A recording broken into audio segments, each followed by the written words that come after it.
Hello, our fellow project management trainers, colleagues, scrum masters. Roy, what do you even call yourself? You're into everything agile. So what's your title? Agilist, lifelong learner, whatever you want to call it. Add some cheesy name there, right?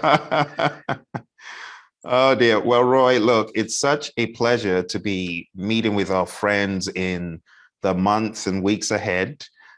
We've been working quite hard over the past, it's going to about, let's see, 7, 8 years on this PMBOK guide and Agile practice guide combining, and then the PMI. They actually decided to do what you and I have been doing for a while, which is combining ideas and thoughts. Yeah. But now the seventh edition presents a place that they go a little bit more into the world of Agile than they've ever gone into before, and try to marry that up with predictive stuff. And that's why for our friends who are fans of ours, we have this hybridprojectmanagement.com site. And that's where we want folks to go to learn about our next session. So those of you that have been asking me, when are you and Roy going to train again? Hey, I want to take PMP exam. Should I do it? Well, you don't even need to be taking the exam, because what they're going to learn, Roy, is far beyond the exam, isn't it? Because PMI, they've got these principles that they came out with in the seventh edition called project management delivery principles. So Roy, let's take a look at these, because people have been asking, what are you going to cover in the training? Apart from covering the principles, there's a lot of great stuff that we are going to be covering. But let's take a look at the principles and give our quick insights. So Roy, when you heard the 12 principle idea, did anything come into your mind immediately? Yeah, there's a particular Agile artifact that maybe is pretty close to this, like maybe a manifesto. What do you think? Maybe. I Maybe a think so. manifesto. Yeah. So here's the first one. What are your thoughts on this, Roy? I'll just bring them up one by one. You go. So I think these are a good start. The thing that I'm very happy about that PMI is doing is they're becoming much more value principle based rather than just process based. So I'm extremely happy that they're going down this route, and it's going to make a lot of people's lives much, much better. Things like focusing on value. We know where that came from. That came from Agile. Leadership behaviors, respectful. All of these are very valuable things, and it's not just about the process. It's about how to build a better environment for people to get work done. Absolutely. And this one about demonstrate leadership behaviors, let's just touch on that one, because, my mentor, John Maxwell, he says everything rises and falls on leadership. And you always espouse the mindset of behavior and attitude first. So what is your thought on demonstrate leadership behavior? Is that like a wide net in your perspective? Yeah, it actually kind of is, because we want to remember that it's not about a title. It's not a role that you're being, as in you are a senior leader. It's about innate natural leadership and allowing that to emerge. So anyone can exhibit leadership behaviors. So team members, anyone, they should all be exhibiting those leadership behaviors, and that is to help others and mentor and make sure people that the team has what they need to be able to do their jobs. Anyone can do that job, right? Absolutely. And, one of the things that we're going to be doing is breaking down for them, isn't it? How you don't have to be bound by everything and the way it's written here. You can explore it and be a leader yourself. And that's why we called it serving with the seventh, because we're not saying you got to follow this religiously or anything else religiously, but we're just saying be a leader, step up to the plate, tailor. Another one is tailor. Number 7 says tailor based on context. That is still a leadership thing. But Roy, you often say in the world of Agile, we don't tailor down. Can you explain that further? Yeah, exactly. So you can imagine that in the waterfall, more traditional approaches, there are a lot of practices to follow, and tailoring up from there is kind of hard because there's so many things that they encourage you to do. Well, Agile takes the slightly different, actually a very different approach, and that is they give you the minimum framework that you need in order to be successful. So tailoring down from that isn't going to allow you to be successful. You have to tailor upward. And it's expected that based on your context, you may need some additional things and the framework offers you right out of the box. So it's expected you're going to tailor upward, add a couple of things that encourage you to do better within the context of your specific space. Tailor up. Well, You've heard it from my buddy Roy and I. If you're looking to learn more about the 7th edition and you want to be in a very dynamic, fast-paced, interactive workshop, not death by PowerPoint, workshop, then you need to go on down to hybridprojectmanagement.com. Roy and I were looking forward to unleashing all of these great insights, working with you to get your own insights and having this awesome workshop.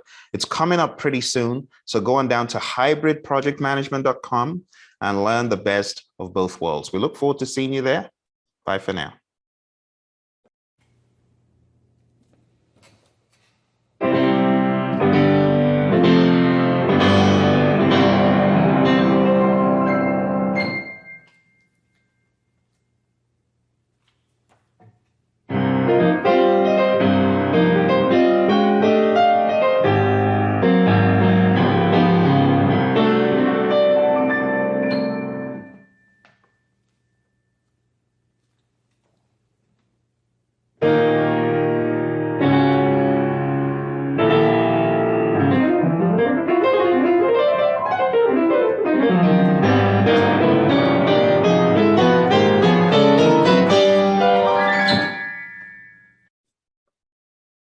Hello, my friends. I know some of you are getting ready for the PMP exam and you started dabbling into this book, the PMBOK Guide 7th edition. You've heard me say that we're only going to be able to ward off going into the 7th for so long. Well, the time has come because Q4 is approaching. And it is my belief that as you go into Q4, those of you who are getting certified in Q4, you definitely want to go to hybridprojectmanagement.com. and you want to sign up for the workshops that my buddy Roy and I are having. Now, one of the pages in this book that you may find it absolutely hard to believe is page 101. That's an easy one to remember, right? Page 101. Why don't you follow me to page 101? I want to show you something that folks probably think is no longer in the PMBOK guide. It's still here. If you go to page 101, what you're going to come across is earned value management. It shows earned value analysis showing schedule and cost variance. I want to explain this concept to you really quick. And this is a regular staple on the exam. People getting ready for the exam, they know don't venture into the test without knowing your earned value. So here on the screen, we see a breakdown of earned value across a time period. On the x-axis is schedule. And on the y-axis is cost. That's really what that is. Taking a closer look at some of the variables we have here, you can see we have these formulas for earned value. The bottom line is you don't want to forget y-axis is cost and x-axis, remember what I said, is your schedule. Let's just say time. All right, so at a particular period in time, at a point X, you have this scenario right here. You have the actual cost being a value that is higher than the earned value. And we see this formula called cost variance. And cost variance is the difference between how much money you have spent to date and how much value you have derived based on the budgeted cost. So think about it. Let's say your actual cost is 10 and your earned value is 7. That means you've gained a value of 7, but you spent 10 in gaining that value of 7. So when you apply this formula for cost variance, you're going to get 7, which is the earned value, minus 10. And what does that give you? It gives you a minus 3. And what does that mean? That means you are over budget. So anytime the actual cost line is above the earned value line, you are in trouble. You're over budget. Now, if the two lines were smack dab on top of one another, you would be right on target. But because the actual cost line is above, you've got a bad situation going on. All right, let's take a look at the next one. Let's take a look at planned value. And let's say plan value here, we'll just give it some random number. We'll say it's 8.5. So imagine plan value is 8.5. Because your planned value is above your earned value, that means you planned to get 8.5 done, but you only got 7 done. So again, go into the formulas on the right. If you say the earned value is 8.5, and you say 8.5 minus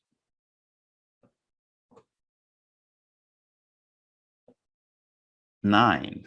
Let's go back. I forgot that value. Let's go back. Okay. Okay. Earned value is 7. 7 minus 8.5 for the schedule variance. And that will give you a negative number as well, negative 1.5. All right.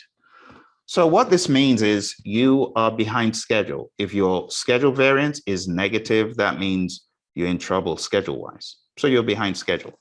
That's what this means in a nutshell, my friends. That's it. That's it. So there you have it. Cost variance, schedule variance. Now, what do you do for the other ones? You just substitute those same numbers that you had for cost variance, put them in here, but divide them. So the cost performance index would be 7 divided by 10, which would be 0.7. The schedule performance index would be 7 divided by 8.5, whatever that comes to.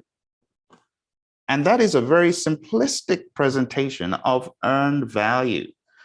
But remember, in the month coming up, we are going to be breaking this down into finer detail. Everything is going to be broken into finer detail. And that's why I want you to go on down to hybridprojectmanagement.com. If you're getting ready for this exam, you need to join us. Now, we're going to be joined by a lot of folks, PMPs, non-PMPs, different industries. This is going to help you. If you really want to nail down the lingo, the language, the mantra, the mindset for your PMP exam, you absolutely need to be in serving with the 7th. All right. So bring your 7th along. You might want to read it ahead of time. Come with your insights and come with your questions. My buddy Roy and we're going to tackle this from a hybrid perspective. And we're going to be looking into great agile detail and great predictive detail to marry the best of both worlds to give you that hybrid project management effect. All right. So go on down. We've got a crazy offer going on right now. It won't last. So you want to capitalize on that opportunity. Okay. I'll see you there. You take care and bye for now. Welcome, welcome, my friends, to this very quick introduction to the course my awesome buddy Roy and I have put together for you. Roy, how you doing? I'm doing great, Phil, and you? I'm doing awesome. Always better to have you, Roy. So let's give a quick intro because some folks may not know who you are. So let me bring up this introductory slide. All right, go, Roy. That's me. So as the slide says, I've got about 30 years of IT experience, and I've, in a number of different industries in finance, insurance, pretty much all over the place. The important thing is that I've been a practicing Agilist. I've been practicing Agile for well over 20 years now. And I've been coaching and training for about 14. And the reason that that's important is because it's not just theory. It's not just about the stuff that I've read in a book. You get that a lot with a lot of trainers. Not trying to put them down, but that's often what you tend to see. So what I like to bring into the table when I'm going through these sessions is the practical experience, the real world stories, the real world, real life kinds of examples of how things actually happen, not just what you read in a book. Absolutely, Roy. And I've been able to take that away from you. A lot of people don't know you are my genie in the bottle coach, who I go to consult when I'm stuck. And honestly, as a result of your awesome contribution to my project management development, I've gone ahead and taken Agile certifications I wouldn't have even dreamed of. So I want to thank you personally for that. All right. For the folks who don't know me. And I've also been so happy about your journey coming from the traditional approach, and you have just so greatly adopted the Agile practices to go with it. So thank you, Roy. Thank you. You gave me the Kool-Aid. I drank it. That's what happened. I drank the Kool-Aid. So I've been in project management for a while. I'm not going to date myself here, but I've been going on 5 PMBOK guide editions. You know, I got certified in '05, and along my journey, I was fortunate to meet Roy and got more and more into the world of Agile. And getting more and more into the world of Agile, it's only proven to me that we need more Agile aficionados. We need more people who are standing up for Agile and not just going down the predictive route, but people who are even bringing both worlds together like Roy and I have for so many companies. And we don't want to go on, but Roy, we have a common client, the Air Force, and you've done some great training for them, and they are embracing the idea of agility, aren't they? Yeah, they really are, and it's really good to see it. You know, not just because I'm a taxpayer and I'd like to see them save some money and things like that, but the ability for our government to do things faster, our Air Force, Department of Defense to be able to do things faster, more reliably, higher quality, things like that, and spend some less money along the way. They're just embracing a much better culture, and it's great to see this happen. Absolutely, Roy. And it's home and abroad, because the Air Force took me out to Mildenhall in the UK, still in a bid to equip the men and women with better ideas of managing projects. And most recently, we know that this book, which the PMI have come out with, the PMBOK Guide 7th edition, it does a blending of Agile and predictive, and it meets somewhere in the middle. And that's why Roy and I have called this hybrid. It's a hybrid project management lens. You know, Roy, what's that thing you say some companies do? They say my Agile is better than yours. Oh, you hear it all the time. And, you know, that's just so silly. You know, it's about bringing common sense, the right practice, the right skills to the right situation. It's not about the process, is it? It's not about the process. And that's why we want you to journey with us. Roy and I are going to be breaking down this new publication from the PMI called the PMBOK Guide 7th edition. Whether you are taking the Project Management Professional exam or the ACP, whatever exam, this is beyond exam, right? Because Roy is a thought leader in this area of Agile. You want to hear what he has to say about this book and from an Agile lens. Let me show you really quickly what exactly we are going to be presenting here. So, Roy, first of all, the 12 principles. This seems like PMI's attempt of sensitizing people to the human elements and the idea of value over deliverable and benefits and outcome, right? Yeah, absolutely. And I'm very happy to see them doing this. You know, I encourage them to steal things from the Agile community. That's fantastic, right? Because it's starting to blend, and it stops becoming the us versus them. The really positive thing here is they're embracing the human aspect of building products and services. And previously, PMI and traditional approaches were very much to-do lists and task lists and artifacts and follow this process and you're going to be golden. And they've realized that over time, with the proliferation of Agile concepts, it's more about the human beings. Satisfy the human, keep people happy.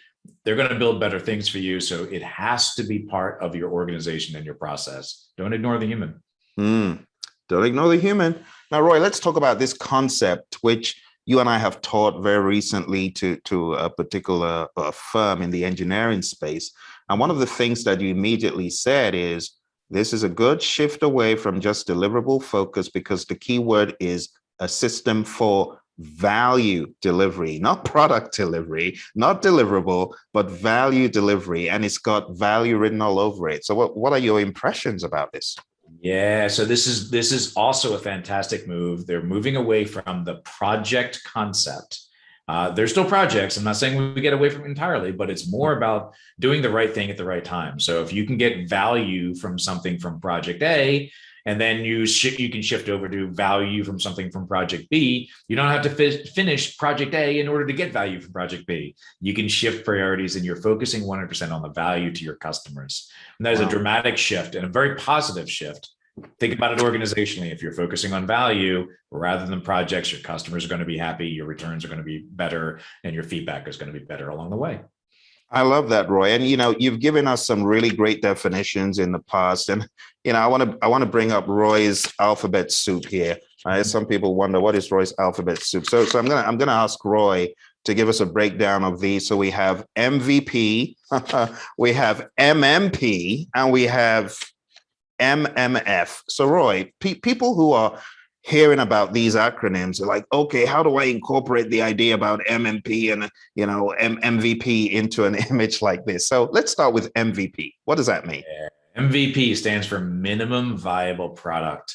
And could be a very foreign concept for folks that are used to the traditional approaches where you have to deliver everything in order to consider the work finished. Well, we take a different approach. MVP is the minimum amount of stuff you can produce. The goal always in an agile environment, and it should be for any environment, that you are focusing on the outcomes rather than the output. If you can deliver a viable product, a viable solution to make your customers happy with a very small amount of functionality, a very small amount of work, isn't that better than spending months and months or years and years producing everything you could possibly think of only to find out you have unhappy customers? Right? Or worse, you've missed market opportunity, right? Now you've developed a whole bunch of stuff, spent a lot of money, and you've got nothing to show for it, right? None of that's good. Not good. Not good. What about MMP, number 2?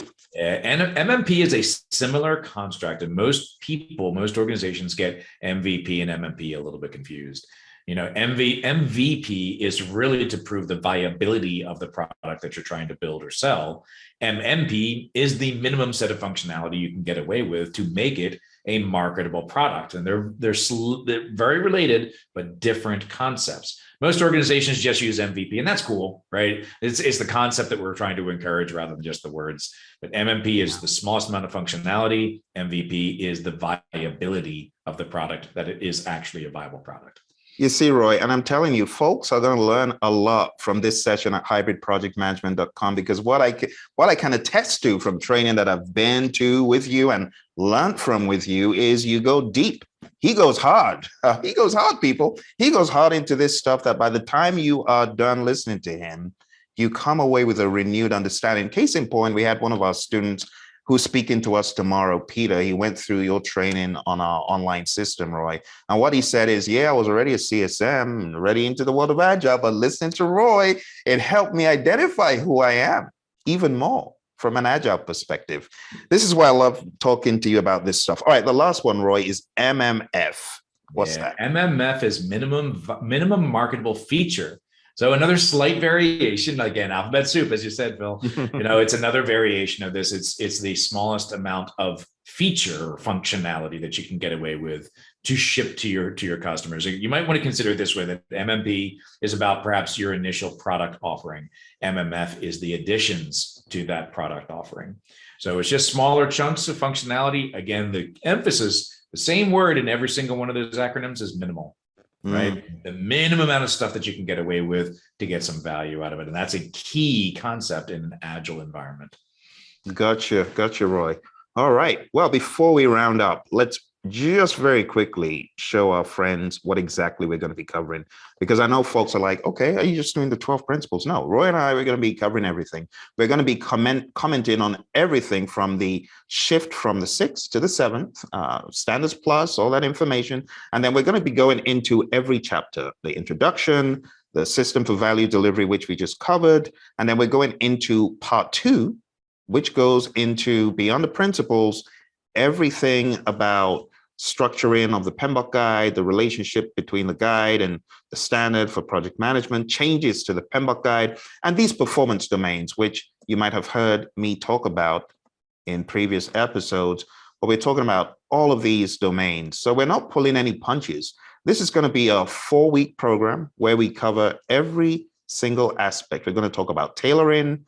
Roy's going to break down tailoring from an agile lens, from a hybrid lens for you, from a predictive lens. I'll jump in there and do that as well. And then we're going into the models, methods, and artifacts. And we're going to be teaching you how we can cope with the absence of so many artifacts in the world of Agile. Some people, they think Agile is a scam, Roy, because they're like, how can you only do chaos?